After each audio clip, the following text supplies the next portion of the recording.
everyone. Mary Mathis here from Latino-rific. Just giving you a heads up as to what program we're going to be featuring on Friday morning at 10 o'clock. I will be having Soledad Tanner, a fabulous Latina based in Houston, joining us to talk about how to start your own business. We know that Latinas are leaving corporate America by the droves, and they are the fastest growing small business owners in the United States. So Soledad is a highly experienced woman in the area of finance, and she'll be joining me in just a minute to explain what she's going to talk about on Friday morning. We know the importance of small businesses being the engine of the country, and our wonderful, ambitious Latinas are here. She is waving at you, Soledad. There's a lot to cover in a half an hour on Friday, but I'm sure you'll be fascinated to see the roadmap of exactly how to start your own business. But that now, from Houston, just take her a minute to connect. And I can tell you from my own experience that working with Soledad is a joy. She makes finance fun. Here she is now. Good morning, Soledad. How are you? Good morning, Mary. How you doing? I could not be better. And I'm really looking forward to this Friday's show with you. I think it's such an important topic. And what we've called it is Learn to Earn.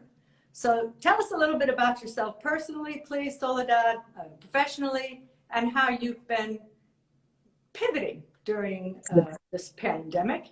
And then let's talk a little bit about what we're going to talk about on Friday. Of course, yes. My name is Soledad Tanner. I'm the founder and CEO of FTC Consulting, and I love to bring this topic forward because Latinas, we need to talk about money. On Friday, Latino-rific will present to all of you how you can start your own business, get more familiar with your money. And this is something that I've been doing for almost 30 years. I'm originally from Ecuador, moved to the US 26 years ago to pursue my education. And here I went through 20 years of global corporate career at Deutsche Post DHL. Then decided to open my own business. And here I am 5 years ago, took the leap of faith. And here we are talking, helping the community become more financially astute, more financially knowledgeable. And as you know, Latinas are the #1 group. We're opening more businesses, and we have to really, really get on our money so we can control and we can determine our destiny.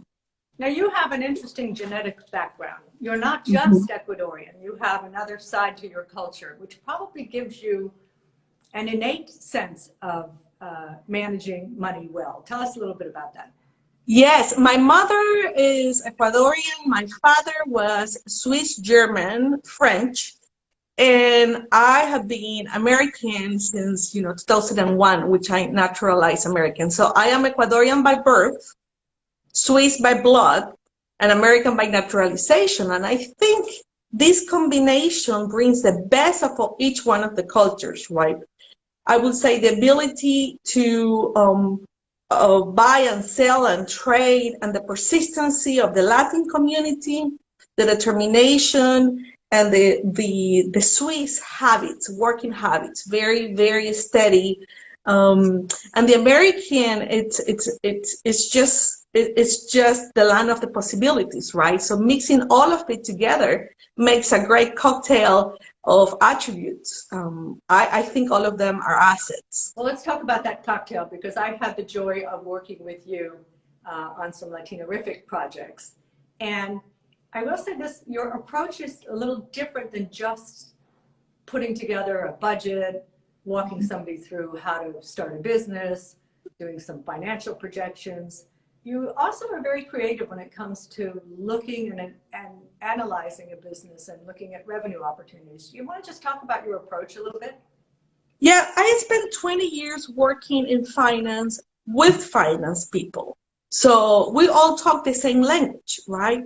And then when I left and moved out of that, I realized that the audience um, of highly capable professionals or people that have their own trade, not necessarily have knowledge on finance. So how do I make finance fun so people feel relaxed?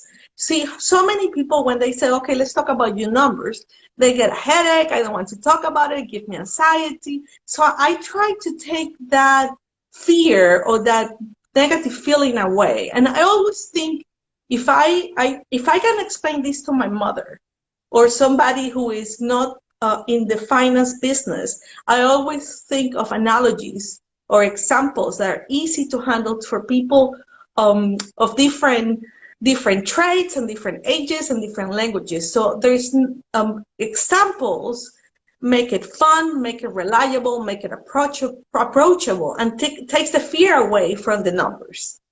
I find it very empowering to know your numbers. I can calculate, I can determine, I can make decisions, and I try to pass that on to my clients and my friends. Yep, and you do it well with storytelling. So we look forward to a more prolonged conversation with you on Learn to Earn, what it takes to start your own business, this Friday, 10 a.m. on Instagram Live on the Latinorific channel. Soledad Tanner, thank you so much. Thank you. See you Friday. All right. And follow us on Facebook, Twitter, and Instagram. We'll see you Friday. Thank you. Bye now.